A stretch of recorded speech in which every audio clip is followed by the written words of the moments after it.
Good morning, times on Bharat देख रहे हैं आप और आपके साथ मैं हूं दीपिका यादव। गुड मॉर्निंग, स्वागत है आपका फिट इंडिया के सुपर हिट बुलेटिन में। मैं आपके साथ श्वेता श्रीवास्तव। तो सुबह हो चुकी है, एक बार फिर से नई दिन की नई शुरुआत कीजिए, अपनी सेहत का ख्याल रखिए, फिट रहिए। और देखिए ठंड बहुत ज्यादा हो गई है उत्तर भारत के तमाम शहरों में, तो अगर आपको भी आउटडोर में ज्यादा ठंड लग रही है तो आप जिम के अंदर एक्सरसाइज कर सकते हैं। और अगर जिम भी नहीं तो अपने ड्राइंग रूम में ही आप थोड़ी स्ट्रेचिंग कर सकते हैं, थोड़ा सा मूवमेंट कर सकते हैं, मतलब कुछ भी करके आपको थोड़ा एक्टिव जरूर रहना है। बिल्कुल सब कुछ कर सकते हैं, लेकिन आप बहाना नहीं बना सकते, क्योंकि आपकी सेहत, क्योंकि 24 घंटे आप इससे काम लेंगे शरीर से, और इसके लिए 1 घंटे निकालना तो बहुत ही मुझे लगता है आसान काम है। इसी बीच हम लेकर आए हैं फिट इंडिया का सुपर हिट बुलेटिन, जिसमें हर वो खबर होगी जो आपके लिए जानना बेहद जरूरी है। और हमारा ये शो देखने के साथ ही आपको अखबार पढ़ने की भी जरूरत नहीं, क्योंकि इसी शो में आपको पेज 3 हो, एंटरटेनमेंट हो, पॉलिटिक्स हो, देश दुनिया हर खबर मिल जाएगी। तो देखते रहिए फिट इंडिया का super hit bulletin.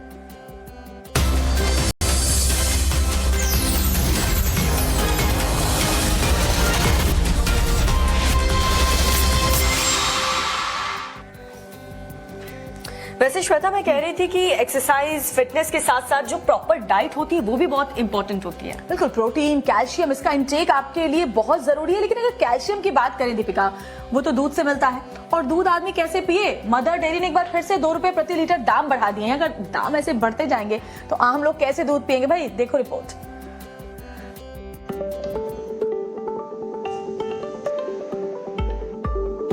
Delhi NCR में नए साल से पहले मदर डेयरी ने लोगों को महंगाई का झटका दे दिया है। कंपनी ने दूध की कीमतों में 2 रुपए प्रति लीटर इजाफा कर दिया है। नई कीमतें आज से लागू हो गई हैं। मदर डेयरी ने फुल क्रीम टोन्ड और डबल टोन्ड दूध की कीमतों में बढ़ोतरी की है।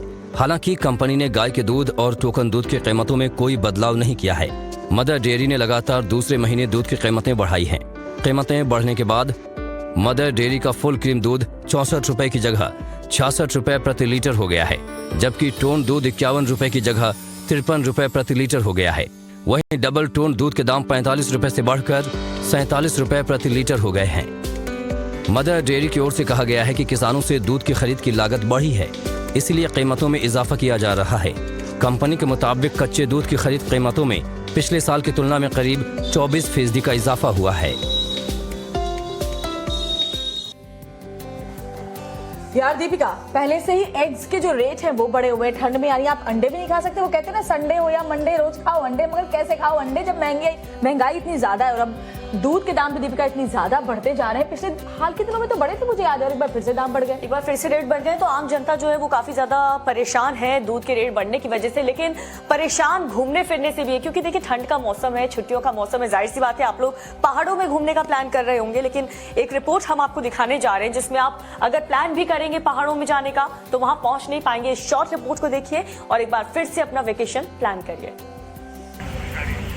नए साल का जश्न मनाने हिमाचल की वादियों का रुख कर रहे सैलानियों को रोहतांग में कुदरत ने नायाब तोहफा दिया है। बर्फबारी के ऐसे ही नजारों का लुत्फ उठाने बड़ी संख्या में सैलानी पहाड़ी इलाकों का रुख कर रहे हैं। उसमें ज्यादातर वो लोग हैं जो नया साल मनाने पहुंचे हैं। जैसे जैसे लोगों की तादाद बढ़ रही है, वैसे वैसे ट्रैफिक भी टेंशन बढ़ा रहा है। कुल्लू, मनाली, शिमला समेत हिमाचल के सभी टूरिस्ट स्पॉट पैक होने लगे हैं। आने वाले दिनों में लोगों की तादाद में और इजाफा होने का अनुमान है। शिमला में तो अभी से हालात खराब होने लगे हैं।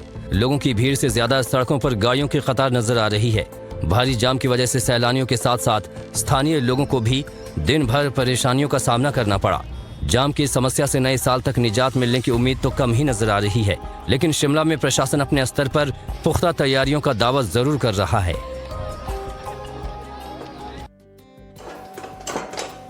तो इस रिपोर्ट को देख करके आप समझ गए होंगे कि पहाड़ों में जाने का मन हर किसी का करता है, बर्फबारी में देखने का हर किसी का मन करता है, लेकिन जाएं कैसे? और सरकार द्वारा यहाँ पर सुविधाएं कब से बननी शुरू हो जाएंगी कि लोगों को सहूलियत मिले, वेकेशन कम से कम आराम से मना सकें? लेकिन पहाड़ों पर अब शांति कहाँ दीपिका? लोग सोचते हैं कि पहाड़ों पर जाए, थोड़ा सा मेडिटेट करें, शांति का अनुभव करें, लेकिन वहां पर भी उत्तरकाशी में देख लो, अब धर्म परिवर्तन वाला गैंग पहुंच गया। यानी कि अब पहाड़ों पर भी शांति वांति नहीं है। अपने घर पर ही बैठिए, ड्राइंग रूम में बैठिए, आंखें बंद कीजिए और मेडिटेशन कीजिए। और इस रिपोर्ट को देखिए। ढोल नगाड़ों की थाप पर नारेबाजी करते हुए लोगों का हुजूम सड़कों पर निकला। तस्वीरें उत्तराखंड के पुरोला की हैं, जहां जबरन धर्मांतरण को लेकर लोगों ने सड़कों पर उतरकर अपनी नाराजगी जाहिर की। छिबाला गांव में कथित धर्मांतरण को लेकर बीजेपी, विश्व हिंदू परिषद समेत कई संगठनों ने भी इस प्रदर्शन को अपना समर्थन दिया। धर्मांतरण मामले की जांच और दोषियों के खिलाफ कड़ी कार्रवाई करने की मांग को लेकर तहसील कार्यालय तक जुलूस निकाला गया। जिस एनजीओ पर धर्मांतरण का आरोप लगा है, उसके संचालन ने अपने ऑफिस में तोड़फोड़ की शिकायत करते हुए पुलिस को तहरीर दी थी। इस मामले में पुलिस ने बीजेपी और वीएचपी के 5 पदाधिकारियों समेत 150 अज्ञात के खिलाफ एफआईआर दर्ज की है। पुलिस के इस रवैये के खिलाफ भी लोगों ने नाराजगी जताई और मुकदमे वापस लेने की मांग के साथ ही धर्मांतरण कराने वालों के खिलाफ जल्द से जल्द एक्शन लेने का भी दबाव बनाया। तो हम तो जिम में एक्सरसाइज कर रहे हैं, लेकिन अगर आप जिम में नहीं जा सकते तो आप घर पर भी कर सकते हैं। घर पर आराम से आप अपनी बॉडी को स्ट्रेच दे सकते हैं। लेकिन जहां तक पहाड़ों की शांति की बात है दीपिका, अब वहां पर भी धर्म परिवर्तन वाला गैंग पहुंच गया है। सुप्रीम कोर्ट ने पहले से ही चिंता जाहिर की है कि भाई किसी को प्रलोभन देकर के बहला फुसलाकर धर्म परिवर्तित नहीं कराया जा सकता, और सरकार से इसको लेकर के रिपोर्ट भी मांगी गई है कि क्या किया जा रहा है, एक्शन क्या लिया जा रहा है। एक्शन क्या लिया जा रहा है साथियों? जहां पर विवाद वहां पर पॉलिटिक्स, ऐसा ही हो चुका है। सलमान खुर्शीद ने अब राहुल गांधी की तुलना भगवान राम से की। कहा, हम खड़ाऊ यूपी ले आए, अब राम जी यानी राहुल गांधी भी आएंगे। खुर्शीद ने भारत जोड़ो यात्रा के दौरान टी शर्ट पहनने को लेकर राहुल गांधी को महामानव बताया और कहा कि हम ठंड से कांप रहे हैं और जैकेट पहन रहे हैं, वहीं वो योगी की तरह तप कर रही हैं। 3 जनवरी से उत्तर प्रदेश में राहुल गांधी की भारत जोड़ो यात्रा होने जा रही है। इसी कड़ी में ऑल इंडिया कांग्रेस कमेटी ने यूपी में मीडिया समेत 10 मैनेजमेंट कमेटियों का गठन किया। जिन बड़े नामों को कांग्रेस यात्रा के लिए अपनी जिम्मेदारी दी गई है, उनमें अखिलेश प्रताप सिंह और अशोक सिंह, नदीम जावेद, शरद मिश्रा, योगेश दीक्षित, आराधना मिश्रा और वीरेंद्र चौधरी शामिल हैं। IRCTC मामले में सीबीआई के दोबारा जांच शुरू होने पर आरजेडी भड़क उठी है। प्रदेश अध्यक्ष जगदानंद सिंह को तो लालू यादव और शरद यादव की किडनी खराब होने में भी साजिश नजर आने लगी है। उन्होंने सवाल उठाया कि क्या बात है जो लोग समाज को बदलते हैं, उन सभी बड़े नेताओं की किडनी खराब हो जाती है। वहीं बिहार के उप मुख्यमंत्री तेजस्वी यादव ने तंज के तौर पर सीबीआई को अपने घर में ही दफ्तर बना लेने की सलाह दी है। सवाल है कि यूपी में राहुल गांधी की भारत जोड़ो यात्रा के साथ क्या मायावती, अखिलेश और जयंत चौधरी भी जुड़ेंगे? तो बता दें कि मायावती ने अभी अपने पत्ते नहीं खोले हैं, तो वहीं अखिलेश यादव ने भारत जोड़ो यात्रा के साथ अपनी भावना होने की बात कहकर अपने जवाब को फिलहाल हाँ और ना के बीच में उलझा दिया है। तो इन सबसे इतर जयंत चौधरी ने निजी वजहों का हवाला देकर यात्रा से दूरी बना ली है। कोर्ट में उलझे यूपी के निकाय चुनाव पर आज फैसला आ जाएगा। हाईकोर्ट ने इस मामले में अपना फैसला सुरक्षित रख लिया है। बता दें कि आरक्षण की अनदेखी को लेकर हाईकोर्ट में निकाय चुनाव से संबंधित याचिका दाखिल की गई थी। हाईकोर्ट के लखनऊ बेंच में शनिवार को ओबीसी आरक्षण को लेकर सुनवाई पूरी हो गई। अब कोर्ट के फैसले के बाद निकाय चुनाव के डेट को लेकर कोई फैसला होगा।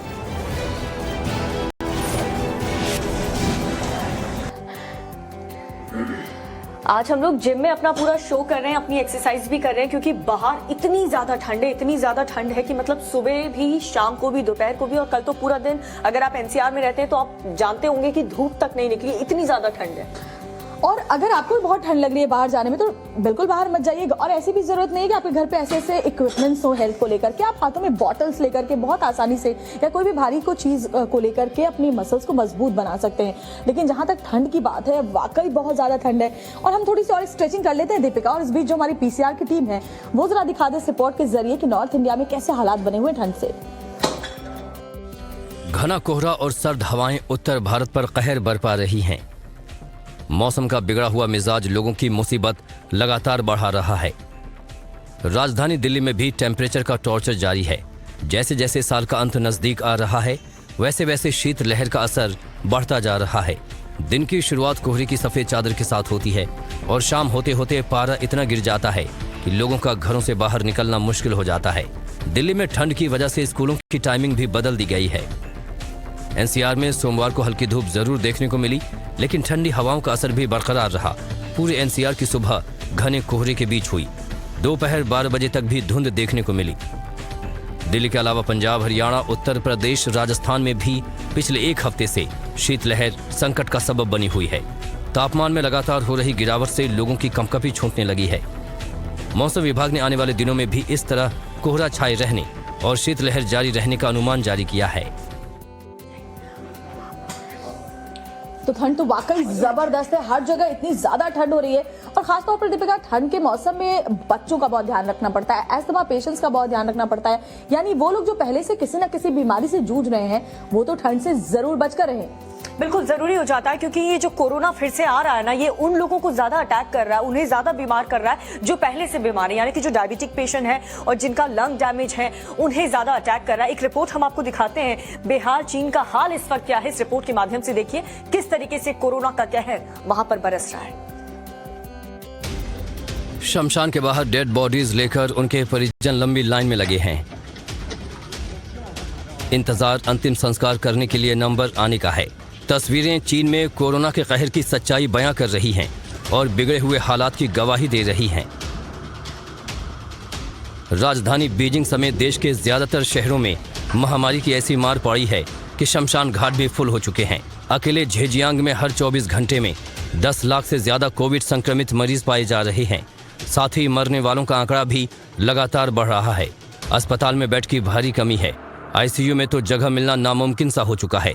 बिगड़े हुए हालात के बीच डॉक्टर्स और मेडिकल स्टाफ भी लगातार कोविड पॉजिटिव हो रहे हैं, जिससे इलाज करने वालों की भारी कमी हो चुकी है। कोरोना से बिगड़ चुके हालात पर काबू पाने के लिए वैक्सीनेशन ड्राइव दोबारा शुरू करने की भी कवायद की जा रही है। इसके तहत 60 साल से ज्यादा उम्र के लोगों को घर घर जाकर वैक्सीन लगवाने के लिए जागरूक किया जा रहा है। तो कोरोना से परेशानी, ठंड से परेशानी, जंग से परेशानी, ऐसा लगता है जहां देखो परेशानी परेशानी है। जापान की बात करिए, चीन की बात करिए, रूस की बात करिए, यूक्रेन की बात करिए। दीपिका यार, इस परेशानी के बाद कुछ और भी है या नहीं कि बस यही चलेगा? परेशानी तो हर तरफ है श्वेता, मुझे लगता है, क्योंकि देखिए इंडिया में भी एक नई परेशानी अब शुरू हो चुकी है, एक नई टेंशन शुरू हो चुकी है। पाकिस्तान ने एक नया रूट तैयार किया है इंडिया में ड्रग्स भेजने का। अब इसको लेकर के भी टेंशन बढ़ चुकी है और ऐसे ही तमाम खबरें हैं। 2 मिनट में आप देखिए देश के कोने कोने में चल क्या रहा है। तब तक मैं और श्वेता भी थोड़ा डंबल शंबल उठा लेते हैं।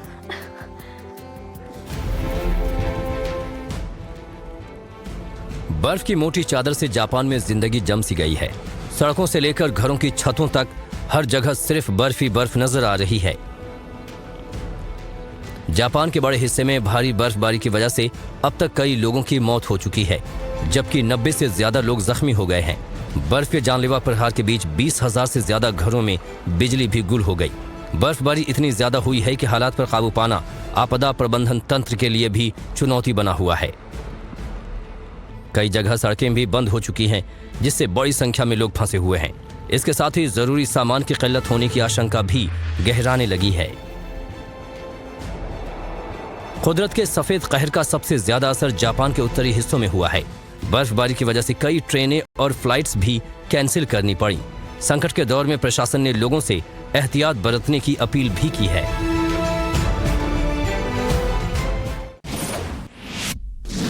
देश में कोरोना की नई लहर के खतरे को देखते हुए आज सभी सरकारी अस्पतालों में मॉक ड्रिल होगी। मॉक ड्रिल का मकसद अस्पतालों में ऑक्सीजन, वेंटिलेटर और बेड्स की उपलब्धता का पता लगाना है, ताकि अगर देश में कोरोना की नई लहर आए तो उस पर आसानी से काबू किया जा सके। आज होने वाली मॉक ड्रिल में केंद्रीय स्वास्थ्य मंत्री मनसुख मांडविया समेत सभी राज्यों के हेल्थ मिनिस्टर भी शामिल होंगे। दिल्ली में कोरोना को फैलने से रोकने के लिए दिल्ली सरकार एक्टिव हो गई है। दिल्ली सरकार ने दिल्ली एयरपोर्ट पर यात्रियों की निगरानी और कोरोना के नियमों के पालन के लिए शिक्षकों की ड्यूटी लगाने का फैसला किया है।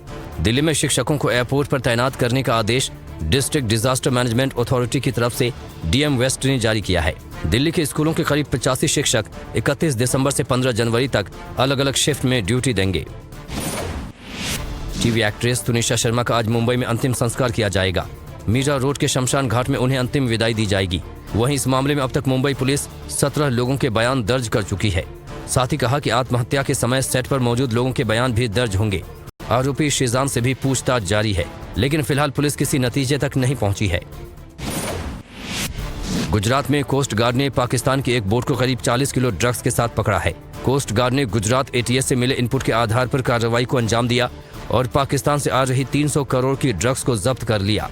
बोट के साथ 10 पाकिस्तानी नागरिकों को भी गिरफ्तार किया गया है। इन लोगों के पास से हथियार और विस्फोटक भी बरामद किए गए हैं। नए साल के सेलिब्रेशन से पहले ही हिमाचल के ज्यादातर टूरिस्ट प्लेस पर सैलानियों के पहुंचने से जाम लग गया है। हालात इतने खराब हो गए हैं कि लोगों को 4 से 5 घंटे अपनी गाड़ियों में गुजारने पड़े हैं।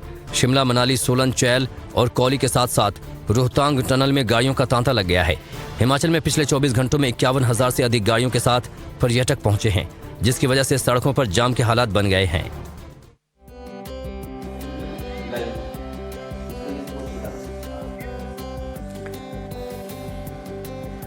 तो डंबल शंबल हम उठा रहे हैं, लेकिन वॉर जोन में कुछ हुआ है, वहां से एक ब्रेकिंग आई है श्वेता, वो बता देते हैं। मेघालय के उमरोई में इंडिया और कजाकिस्तान की सेनाओं के बीच वॉर प्रैक्टिस चल रही है, वॉर एक्सरसाइज चल रही है, उसकी खबर हमें मिल रही है इस वक्त। दोनों देश की सीमाएं उमरोई में कर रही है युद्धाभ्यास, जिसमें जंगल वेरफेयर और आतंकवादियों को पकड़ने की लाइव ड्रिल प्रैक्टिस की जा रही है। इंडिया की तरफ से 11 होलकर राइफल्स के जवान युद्धाभ्यास में शामिल है। तो ये युद्ध प्रैक्टिस वहां पर चल रही है, उसकी खबर हम आपको बता रहे हैं। इंडिया और कजाकिस्तान की सेनाओं के बीच वॉर एक्सरसाइज इस वक्त चल रही है। ये इस वक्त एक बड़ी खबर वॉर जोन से, और हम एक्सरसाइज के साथ साथ आपको ब्रेकिंग भी बता रहे हैं। इसका सीधा सीधा मतलब ये भी है कि आप भी अपने घर के तमाम काम के साथ साथ थोड़ी सी एक्सरसाइज जरूर कर सकते हैं। कोई भी ऐसा काम नहीं है जो इम्पॉसिबल है। अगर आप मैनेज करना चाहें तो दोनों चीजें आप एक साथ कर सकते हैं, और यही वजह है कि आप खुद देखिए कि कैसे हम डंबल्स भी उठा रहे हैं और इसके साथ साथ हम आपको ब्रेकिंग भी बता रहे हैं। इसका मतलब आप किचन में भी काम कर सकती हैं और करते करते थोड़ी सी स्ट्रेचिंग भी कर सकती है। वैसे दुनिया में क्या कुछ हो रहा है दीपिका, ये भी अपने दर्शकों को सिर्फ 2 मिनट में दिखा देते हैं। कोरोना के कहर पर चीन के राष्ट्रपति शी जिनपिंग ने पहली बार चुप्पी तोड़ी है। उन्होंने कहा कि लोगों की जिंदगी बचाने की दिशा में कदम उठाए जाएंगे। जिनपिंग ने कहा कि कोरोना से निपटने के लिए वो अपने देश में एक देशभक्तिपूर्ण हेल्थ कैंपेन चलाएंगे ताकि लोगों की जिंदगियां बचाई जा सके। अनुमान है कि अगले कुछ महीनों में चीन में कोरोना से लगभग 10 लाख लोगों की मौत हो सकती है। इस युद्धाभ्यास में ताइवान के एयर डिफेंस सिस्टम को भेद कर चीन के 71 फाइटर जेट्स ताइवान की सीमा में घुसे और कुछ देर चक्कर काटने के बाद वापस लौट गए। चीन के खतरे को भांपते हुए ताइवान ने अपने डिफेंस सिस्टम एक्टिव कर दिए और ताइवानी फाइटर जेट्स भी चीन के जेट्स को खदेड़ने के लिए निकल पड़े। बीते 24 घंटे में चीन ने ताइवान की तरफ से 7 जंगी जहाज भी रवाना किए, जिससे तनाव बढ़ा हुआ है। अमेरिका में बर्फीले तूफान और सड़क हादसों में 35 लोगों की मौत हो गई है। कई जगहों पर अब भी लोगों के फंसे होने की खबर है, जिसके बाद आशंका जताई जा रही है कि बर्फीले तूफान और इसकी वजह से हुए हादसों में मृतकों की संख्या बढ़ सकती है। तूफान की वजह से 20 लाख लोगों के घर की बिजली गुल हो गई है और 5,200 उड़ानें भी रद्द करनी पड़ी हैं। न्यूयॉर्क समेत कई प्रमुख शहरों में तापमान गिरकर -6 डिग्री सेल्सियस तक पहुंच गया है। अमेरिका में हो रही बर्फबारी के बीच चोर एक्टिव हो गए हैं। न्यूयॉर्क के बफेलो शहर में हाईवे पर लूट की तस्वीरें सामने आई हैं। इस दौरान लुटेरों ने हवाई फायरिंग भी की। इसके अलावा वॉलमार्ट को भी लुटेरों ने लूट लिया है। बर्फबारी की वजह से पुलिस को मौके पर पहुंचने में दिक्कत हो रही है, जिसका फायदा बदमाश और लुटेरे उठा रहे हैं।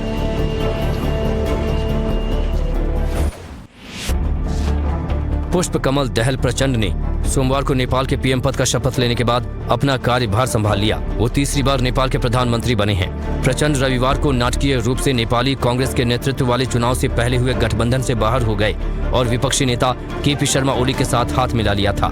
प्रचंड और ओली के बीच बारी बारी से सरकार का नेतृत्व करने के लिए सहमति बनी है। यार श्वेता, आपको क्या लगता है कि जैसा कोविड का फर्स्ट और सेकंड वेव आया था, क्या वो एक बार फिर से इंडिया में आ सकता है? क्योंकि जितने भी आस पड़ोस के लोग हैं उनके मन में यही सवाल है, क्या फिर से लॉकडाउन लगेगा, क्या फिर से कोविड का जो खतरा है वो और भी ज्यादा खतरनाक होने वाला है? मुझे नहीं लगता दीपिका, क्योंकि हमारी इस वेरिएंट का हमारे ऊपर बहुत सीवियर प्रभाव नहीं पड़ेगा। बीएचयू ने रिसर्च के बाद दावा किया है कि BF7 कोरोना का नया वेरिएंट नहीं है, बल्कि ये ओमिक्रॉन का सब वेरिएंट है, जो कि ओमिक्रॉन से जुड़ी हुई एंटीबॉडीज है और भारत के लोगों में पहले से ही मौजूद है। ऐसे में नए वेरिएंट BF7 का असर भारत पर नहीं पड़ेगा। बीएचयू की ओर से यह भी बताया गया है कि चीनियों के मुकाबले हिंदुस्तान के लोगों की एंटीबॉडीज ज्यादा मजबूत होती है। थैंक गॉड यार दीपिका, कम से कम इन वैज्ञानिकों ने कुछ राहत वाली खबर तो दी, वरना तो डर इस बात का था कि कहीं ऐसा ना हो कि पहले के वेव्स में जो हमने देखा रिपब्लिक डे आते आते फिर से इंडिया में वो फिर से मास्क, लॉकडाउन, ये सब कुछ कंपलसरी ना कर दिया जाए। ओहो, क्या बात है श्वेता, रिपब्लिक डे की बात छेड़ करके आपने तो शाहरुख खान की मूवी को छेड़ दिया, यानी कि पठान को, क्योंकि उनकी मूवी भी उसी के आसपास रिलीज होने वाली है और पठान फिल्म का एक नए अंदाज में अब विरोध होने लगा है देश में। इस खबर के माध्यम से आप भी देखिए। शाहरुख खान की असली औकात उसको दिलानी है याद तो बहिष्कार। शाहरुख खान की अपकमिंग मूवी पठान के बहिष्कार का ये अनोखा तरीका मध्य प्रदेश के इंदौर में देखने को मिला। बग्गी पर सवार होकर हिंदूवादी संगठन से जुड़े कुछ लोग सड़क पर निकले और लोगों से शाहरुख की फिल्म न देखने की अपील अलग ही अंदाज में कर दी। फिल्म पठान के एक गाने में दीपिका पादुकोण की ड्रेस को लेकर घमासान छिड़ा है। आरोप भगवा के अपमान का है, लिहाजा फिल्म के बहिष्कार की मांग लगातार की जा रही है। अयोध्या में जगत गुरु परमहंस आचार्य महाराज ने भी शाहरुख की फिल्म के खिलाफ अपना गुस्सा जाहिर किया। परमहंस आचार्य ने बाकायदा मंत्रोच्चार के बीच घड़ा फोड़कर शाहरुख खान का सांकेतिक 13वीं संस्कार भी कर दिया। साथ ही दूसरे लोगों को सनातन का अपमान करने पर अंजाम भुगतने की चेतावनी भी दी। शाहरुख खान को तो आज हमने तिरही कर दिया है और जो भी इस तरह की मानसिकता के लोग हैं उनको चेतावनी है कि अपना नजरिया बदल लें। तो फिल्म को लेकर के भी ना देश में एक अलग ही विवाद छिड़ा हुआ है। क्या किसने पहना, क्या कहा, छोड़ो यार, इससे हमें क्या लेना देना, क्यों श्वेता? हाँ, और सबसे बड़ी बात है कि कुछ भी विवाद हो उससे क्या फर्क पड़ता है। और ये तो बहुत फनी वॉर है, क्योंकि असली वॉर तो वॉर जोन में चल रही है, रूस और यूक्रेन में, जिसके बारे में दिन भर हम आपको जानकारियां देते ही रहते हैं। लेकिन जो खबर इस वक्त सामने आई बहुत इंटरेस्टिंग है। जेलेंस्की ने हमें धन्यवाद कहा है। जी हाँ, प्रधानमंत्री मोदी को और इंडिया को धन्यवाद कहा है। और वॉर जोन में क्या कुछ हो रहा है आपको दिखाते हैं इस रिपोर्ट में। महायुद्ध के बीच यूक्रेन के राष्ट्रपति जेलेंस्की ने पीएम मोदी से फोन पर बात की। बातचीत में जेलेंस्की ने भारत की तरफ से मदद को लेकर पीएम का शुक्रिया किया। इसके साथ ही सफल G20 अध्यक्षता के लिए शुभकामनाएं भी दी। जिसके बाद जेलेंस्की ने ट्वीट कर कहा, पीएम मोदी से शांति समझौते को लागू करवाने पर मदद मांगी है।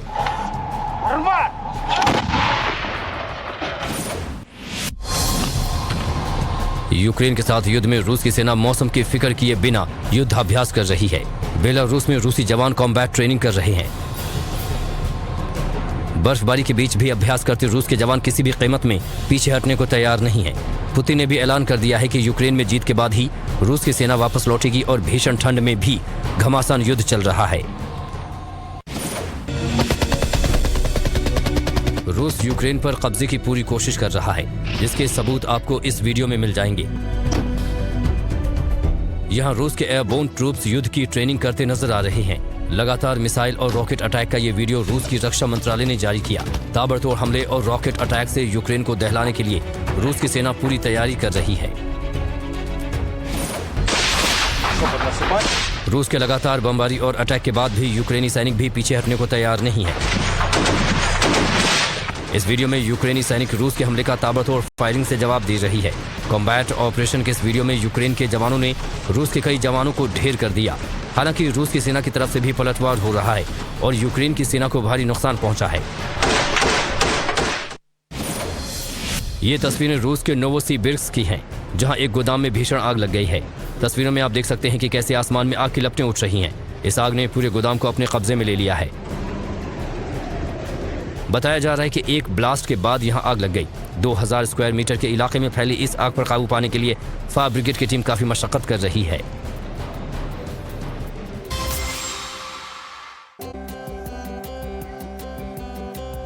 ब्रेक के बाद स्वागत है आपका। वैसे दीपिका, हमें एक्सरसाइज के साथ साथ ये भी बहुत जरूरी है कि हम अपनी बॉडी को हाइड्रेटेड रखें। और हाइड्रेटेड कैसे रख सकते हैं? आप बीच बीच में पानी पीना ना भूलें। देखिए, गर्म पानी है क्योंकि ठंड का मौसम है, तो आप जो भी काम कर रहे हो अपना वाटर टाइम जरूर निकालें, पानी पिए और हाइड्रेटेड रहें। बिल्कुल, बीच बीच में पानी पीते रहें और बीच बीच में ब्रेकिंग भी सुनते जाएं, क्योंकि एक और ब्रेकिंग आ रही है इस वक्त। बेलगाम पर 2 राज्य में टकरार हो चुकी है। इसी से जुड़ी एक बड़ी खबर इस वक्त हम आपको बताने जा रहे हैं, जिसमें एक खबर ये मिल रही है कि कर्नाटक के बेलगाम को केंद्र शासित प्रदेश बनाने की मांग है।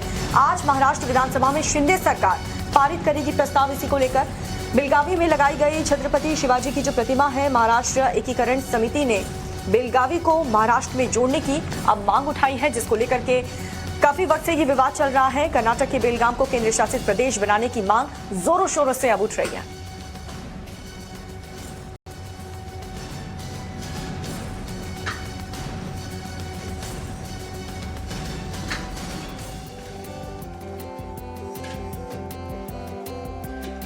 तो एक तरफ ब्रेकिंग न्यूज लगातार हम आपको बता रहे हैं और दूसरी तरफ वॉर जोन की अगर स्थिति की बात करें तो हर कोई जानता है क्या हालात है वहां पर। हर किसी के मन में यही सवाल है श्वेता कि आखिर ये युद्ध खत्म कब होगा और कितने लोग वहां पर मारे जा चुके हैं अब तक। युद्ध तो युद्ध, लेकिन कोल्ड अटैक से भी लोग मारे जा रहे हैं दीपिका। और ये हाल है अमेरिका का। अमेरिका में तो कई जगहों पर -57 डिग्री टेम्परेचर हो चुका है। बफेलो में भी यही हाल है। और किस तरह के वहां पर इस वक्त हालात बने हुए, खासतौर पर क्रिसमस सेलिब्रेट करने का लोगों ने सोचा था, लेकिन कोल्ड अटैक ने लोगों की जान पर बना दी है। यानी कि कुदरत के आगे किसी की भी नहीं चलती है। आप भी देखिए इस रिपोर्ट को और समझ जाएंगे कि ऐसा हम क्यों कह रहे हैं। कुदरत के सफेद अटैक के सामने सुपर पावर अमेरिका बेदम साबित हो रहा है। हवा के साथ उड़ती बर्फ के आगे दुनिया का सबसे ताकतवर मुल्क बेबस नजर आ रहा है। बर्फीला तूफान अमेरिका के लिए सबसे बड़ा संकट बना हुआ है। सड़कें पूरी तरह से बर्फ से ढकी हैं। गाड़ियों के ऊपर भी बर्फ की कई इंच मोटी चादर बिछी है। इन हालात से अंदाजा लगाया जा सकता है कि चुनौतियां कितनी ज्यादा हैं। घरों की छतों पर भी कई इंच तक बर्फ जम चुकी है। ऐसे में कड़ाके की ठंड से ठिठुर रहे लोगों को राहत मिलने की कोई उम्मीद भी नजर नहीं आ रही है। बर्फबारी की वजह से बिगड़ते हालात में अब तक अलग अलग हिस्सों में 30 से ज्यादा लोगों की मौत हो चुकी है, जबकि कई लोग घायल भी बताए जा रहे हैं। कई हिस्सों में बिजली भी गुल है, जिससे लोगों के सामने परेशानियां दोगुनी हो चुकी हैं। सड़कें बंद होने से कई इलाकों में जरूरी सामान की सप्लाई भी ठप है। हवाई और रेल यातायात भी बुरी तरह प्रभावित हुआ है। तो अमेरिका के हालात आपने देखे, लेकिन यहाँ पर दिल्ली एनसीआर में भी हालात कुछ बहुत ज्यादा अच्छे नहीं है। यहाँ पर पहले से भी ज्यादा कड़ाके की ठंड पड़ रही है, यानी कि कंबल की जरूरत आपको पड़ेगी, स्वेटर्स की जरूरत पड़ेगी और अपनी सेहत का बहुत ज्यादा आपको ख्याल रखना होगा, क्योंकि ठंड यहाँ पर बहुत ज्यादा बढ़ रही है। इससे जुड़ी एक बड़ी खबर आपको बता रहे हैं, जिसकी वजह से एक बार फिर से प्रदूषण बहुत ज्यादा बढ़ चुका है। फॉग काफी ज्यादा है, लोगों को आने जाने में काफी ज्यादा दिक्कतों का सामना करना पड़ रहा है, क्योंकि सड़क पर जो विजिबिलिटी है वो बहुत कम हो चुकी है। और ऐसी सिचुएशन में आप भी जानते हैं कि अगर आप स्पीड में गाड़ी चलाएंगे तो बहुत बड़ा हादसा भी हो सकता है। ऐसे में हादसों से बचें, ठंड से बचें। जरूरत नहीं है तो घर से बाहर ना निकलें, और अगर आप घर से बाहर निकल रहे हैं तो प्रॉपर प्रिकॉशन लेने की जरूरत है।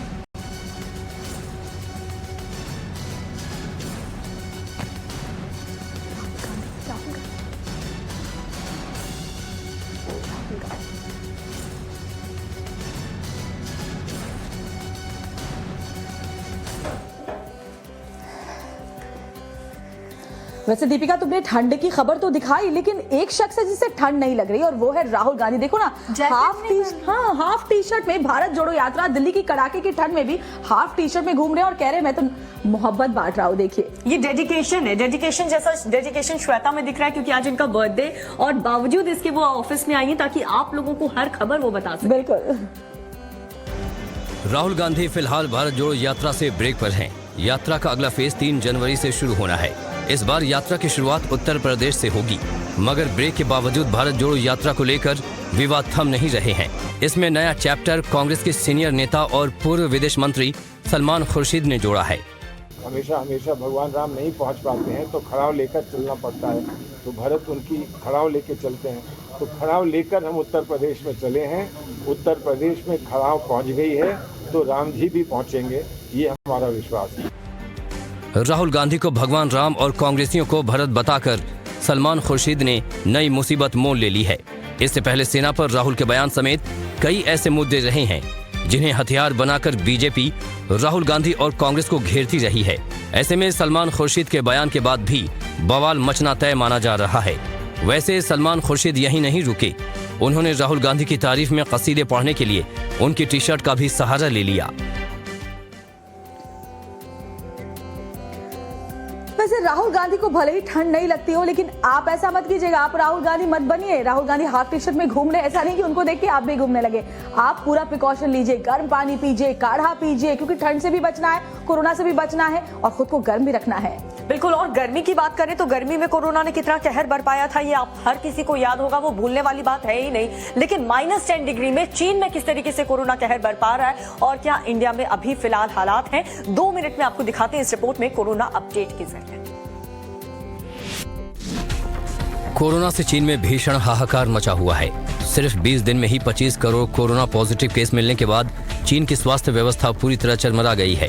बीते 24 घंटे में चीन में 3 करोड़ से ज्यादा कोरोना पॉजिटिव केस मिले हैं। चीन के एक पत्रकार का दावा है कि एक दिन में कम से कम 8,000 चीनी नागरिकों की कोरोना से मौत हुई है। हालांकि कई पत्रकार दावा कर रहे हैं कि एक दिन में मौतों का आंकड़ा 50,000 के करीब तक है। चीन में कोरोना से हजारों लोगों की मौत हो चुकी है। युक्वेनिंग शहर में तो मीट कोल्ड स्टोरेज में भी शवों को रखा गया है। बताया जा रहा है कि इस कोल्ड स्टोरेज में 15,000 शव रखे गए हैं। कई बड़े बड़े कंटेनरों को भी शव रखने में इस्तेमाल किया जा रहा है। चीन में होटलों को क्वारंटीन सेंटर बना दिया गया है। हालात लगातार भयावह बने हुए हैं। अब चीन ने फैसला किया है कि वो कोरोना के आंकड़े भी जारी नहीं करेगा। ब्रिटेन में कोरोना की 5वीं लहर की एंट्री हो गई है। कोरोना के मामले तेजी से बढ़ रहे हैं। अब ब्रिटेन ने कोरोना के आंकड़े जारी नहीं करने का फैसला किया है। ब्रिटेन का कहना है कि वैक्सीन और दवाइयों से देश ऐसे चरण में है जहां वो वायरस के साथ जीना सीख गया है, इसलिए अब आंकड़े जारी करने की कोई जरूरत नहीं है। हालांकि ब्रिटेन हेल्थ सिक्योरिटी एजेंसी ने कहा है कि कोरोना पर पहले की तरह ही नजर रखी जाएगी। जापान कोरोना की 8वीं लहर से गुजर रहा है। देश में कोरोना के एक दिन में 1 लाख से ज्यादा मामले सामने आ रहे हैं। कोरोना से होने वाली मौतों का आंकड़ा भी तेजी से बढ़ रहा है। सोमवार को जापान में करीब 400 लोगों की कोरोना से जान गई, जो 2020 में महामारी आने के बाद से एक दिन में सबसे ज्यादा है। स्वास्थ्य एजेंसियों का कहना है कि कोरोना चीन जितना गंभीर नहीं है, फिर भी हालात पर नजर बनाए रखी गई है। भारत में विदेशी नागरिकों का कोरोना पॉजिटिव निकलना डराने लगा है। बोधगया में 11 विदेशी नागरिकों के कोरोना पॉजिटिव पाए जाने के बाद दिल्ली में 4 विदेशी नागरिक पॉजिटिव पाए गए हैं। इधर कोलकाता में भी 2 विदेशी नागरिकों में कोरोना वायरस की पुष्टि हुई है। देश में इंटरनेशनल उड़ानों से आने वाले लोगों की रैंडम सैंपलिंग की जा रही है। कोरोना के केस अभी तक काबू में हैं, लेकिन BF7 वेरिएंट यदि भारत में पहुंचा तो समस्या बड़ी हो सकती है। देखिए, हर किसी की जिंदगी में उतार चढ़ाव आते हैं। जाहिर सी बात है आप लोगों की जिंदगी में भी ऐसे आए होंगे, लेकिन ऐसा लगता है कि जब इंसान आगे बढ़ता है, तरक्की करता है, बड़ा आदमी बन जाता है, तो अपने रिश्तेदारों को, अपने जो बचपन के दोस्त हैं, स्कूल फ्रेंड्स हैं, उन्हें भूलते जाते हैं। और यही वजह है, यही कारण है कि एक वक्त ऐसा आता है कि आप अपने दिल की बात किसी से शेयर करें, उसके लिए आपके पास कोई नहीं होता और आप बिल्कुल अकेले हो जाते हैं ना श्वेता। और ये वजह है कि तुनिशा ने भी देखिए वो अपनी बात किसी से शेयर नहीं की। तुनिशा अकेली पड़ती गई। अगर उसके मन में जो कुछ था, अगर अपने फैमिली से, अपने फ्रेंड से शेयर करती तो शायद इस तरह के स्टेप को नहीं उठाती। वैसे तो आज उसका अंतिम संस्कार भी होना है, लेकिन डेथ मिस्ट्री से जुड़ी हुई एक रिपोर्ट हम आपको दिखा देते हैं सिर्फ 1 मिनट में। तुनिशा शर्मा सुसाइड मिस्ट्री सुलझाने में पुलिस जुटी हुई है। आरोपी शीजान खान से पूछताछ का सिलसिला भी चल रहा है, मगर शीजान के बार बार बदलते बयान पुलिस को उलझा रहे हैं। फिलहाल पुलिस शीजान की सीक्रेट गर्लफ्रेंड के बारे में पता लगाने की भी कोशिश कर रही है, क्योंकि तुनिशा की मां ने दावा किया था कि शीजान के लाइफ में कोई और लड़की भी थी, जिसकी वजह से तुनिशा के साथ शीजान ने ब्रेकअप किया। वहीं पुलिस सूत्रों के मुताबिक शीजान ने अपनी जिंदगी में किसी और लड़की की होने की बात से इनकार किया है। ऐसे में पुलिस के सामने सच्चाई का पता लगाना चुनौती बना हुआ है। इस बीच शीजान का फोन उसके परिजनों ने पुलिस को सौंप दिया है और तुनिशा की मां के आरोपों पर अंतिम संस्कार के बाद जवाब देने की बात भी कही है। तुनिशा का अंतिम संस्कार आज दोपहर करीब 3 बजे किया जाएगा। तुनिशा के परिजन भी फिलहाल कुछ भी बोलने से इनकार कर रहे हैं। वही 3 बजे का है। तो बहुत जरूरी है योगासन से, अनुलोम विलोम करके, प्राणायाम करके आप अपने मन को शांत रखिए। अपने किसी भी जो बाहरी तनाव है उसको अपने दिल पर, अपने मस्तिष्क पे, अपने दिल पर हावी मत होने दीजिए। कुछ नहीं रखा है, सब कुछ जो भी प्रॉब्लम होती है ना उसका सोल्यूशन मिलता ही मिलता है। वैसे मर्डर मिस्ट्री की बात करें दीपिका, तो एक मर्डर मिस्ट्री और है जिसने पूरे देश को हिलाकर रख दिया था, उसको लेकर के भी एक खुलासा हुआ है। सुशांत, जाहिर सी बात है क्योंकि 2.5 साल बाद एक बार फिर से ऐसे सबूत मिल रहे हैं। ऐसा एक शख्स मिला जो ये दावा कर रहा है कि सुशांत ने बल्कि सुसाइड नहीं, उसका मर्डर हुआ था। ऐसा क्यों कह रहे हैं, इसी से जुड़ी एक इंफॉर्मेशन रिपोर्ट हम आपको दिखाते हैं।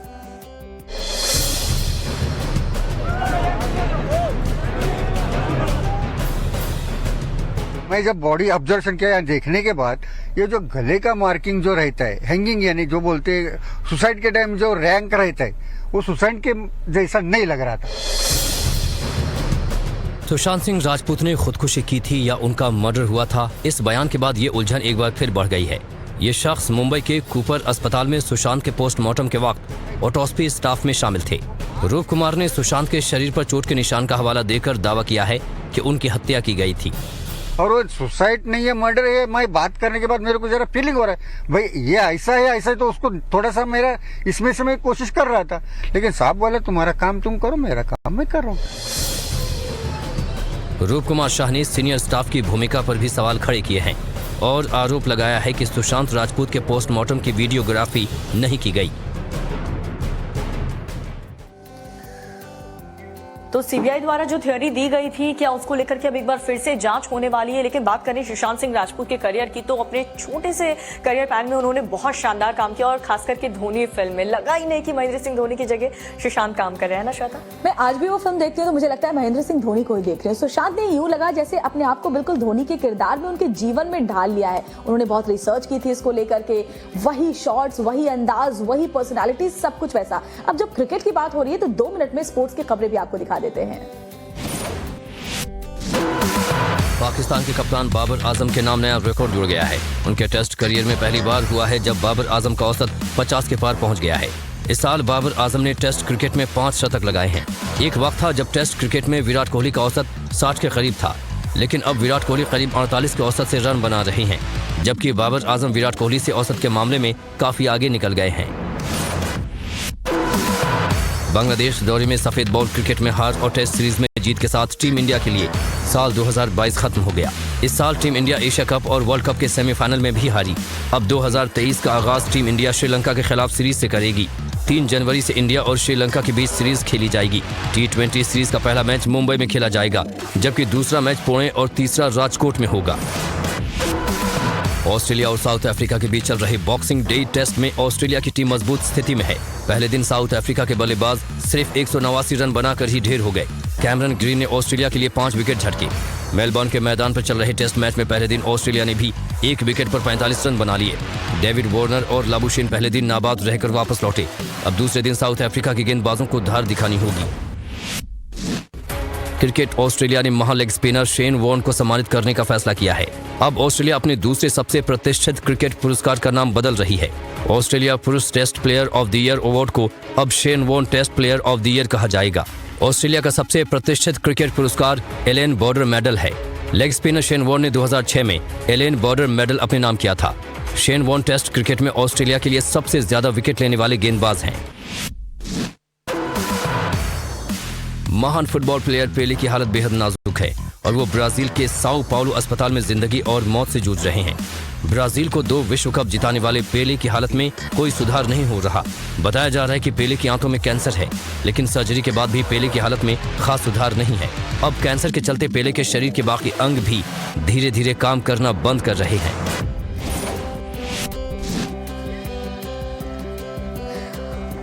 देखो फटाफट जैसे ही एक रिपोर्ट चलती नहीं है कि ब्रेकिंग भी आ जाती है। इस वक्त असम के जोरहाट से एक ब्रेकिंग आई है जहां एक तेंदुए ने हमला किया है, 13 लोगों को घायल कर दिया है और ये भी बताया जा रहा है कि इसमें 2 वनकर्मी भी मौजूद हैं। असम के जोरहाट से जो बड़ी खबर इस वक्त आ रही है आपको बता दें, तेंदुए का आतंक देखने को मिला है जिसमें 13 लोगों को इस तेंदुए ने अटैक कर घायल कर दिया है। वनकर्मी भी वहां पर पहुंचे थे, लेकिन उन पर भी तेंदुए ने अटैक कर दिया। इसके बाद पूरे इलाके में दहशत का माहौल बना हुआ है। ऐसी बात है, लोग डरे हुए हैं कि कब किस पर ये तेंदुआ अटैक कर दे, क्योंकि वन विभाग की टीम वहां पर रेस्क्यू करने पहुंची तो उन पर भी अटैक हो चुका है। ऐसे में गांव वालों के मन में अब और भी ज्यादा डर बढ़ चुका है कि आखिर ये तेंदुए का कहर कब खत्म होगा।